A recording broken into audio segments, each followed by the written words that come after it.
সবচেয়ে ইজি ওয়েতে pizza recipe.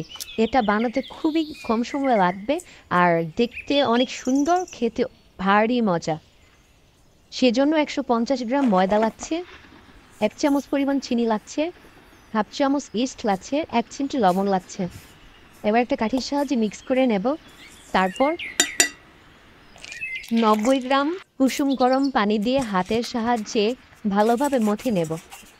মথা হয়ে গেলে এর উপরে অলিভ অয়েল দিয়ে দেব, দিয়ে একটা র্যাপিং পেপার দিয়ে র্যাপ করে রেখে দেব। 30 মিনিটের জন্য এক সাইডে রেখে দেব ইস্ট অ্যাক্টিভ হওয়ার জন্য। এবার 400 গ্রামের একটি টমেটো ক্যান নিয়ে ম্যাশ করে নেব। রসুন বাটা 1 চামচ, পেঁয়াজ কুচি, 1 টেবিল চামচ অলিভ অয়েল, 2 চামচ পরিমাণ মাওয়া, হাফ চা চামচ বাসেল, হাফ চামচ পরিমাণ অরিগানো, 1 চা চামচ চিনি, 1 চিমটি লবণ, হাফ চামচ পরিমাণ গোলমরিচের গুঁড়া দিয়ে ভালোভাবে মিক্স করে এবার একটি চুলায় বসিয়ে দেব। ভালোভাবে একটা সস তৈরি করে নেব।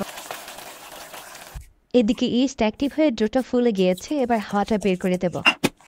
এবার চারো সাইড থেকে ডোটাকে টেনে স্মুথ করে নেব। টেবিলে ঘুরি ডাস্ট করে দিয়ে একটা রুটি বেলে নেব। রুটি বেলা হয়ে গেলে এবার বেকিং ট্রেতে নিয়ে রুটিটার চারো সাইড থেকে একটু একটু করে টেনে দেব। কাঁটা চামচের সাহায্যে ছিদ্র করে নেব আর পিৎজা সসটা এর উপর দিয়ে দেব। পিৎজা সস দেওয়া হয়ে গেলে এর উপর স্লাইস করা চিজ দিয়ে দেব ওভাল লোডেড করে। 190 ডিগ্রি সেলসিয়াসে 25 মিনিট বেক করে নেব। ব্যাস হয়ে গেল আমার মজাদার ওভার লোডেড চিজ পিৎজা।